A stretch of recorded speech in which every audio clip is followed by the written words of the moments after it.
আসসালামু আলাইকুম আমার দিনের বোনেরা, আমার দিনের ভাইরা ভালো আছেন তো? আলহামদুলিল্লাহ, আপনার বোন ভালো আছে। আজকে আমি আম ডাল রান্না করছি। আমি এই ডালটা হচ্ছে প্রেসার কুকারে সিদ্ধ করে নিয়েছি। এবার আমি বাগারে দিচ্ছি পেঁয়াজ, রসুন আর শুকনো ঝাল। এবার আমার এটা ভাজা হয়ে গেছে, আমি এবার ডালটা দিয়ে দেবো। বিসমিল্লাহির রহমানির রহিম।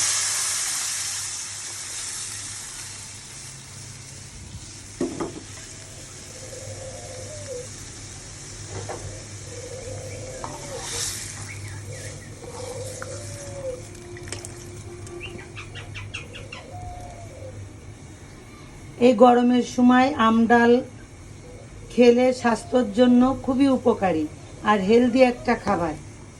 আর একদম পাতলা ডাল, দেখুন বন্ধুরা, আর পাতলা ডাল। আর আমি আমগুলো সিদ্ধ করে নেই। এখন আমি বাগার দিয়ে আমটা দিয়েছি যেন আমটা গলে না যায়, তাহলে পুরো ডালটা টক হয়ে যাবে। এই জন্যে আমি এটা ফুটিয়ে উঠাই নেব। যদি আমার এই আম ডালটা ভালো লেগে থাকে, ভালোবেসে থাকেন, লাইক কমেন্ট শেয়ার অবশ্যই করবেন। আল্লাহ হাফেজ।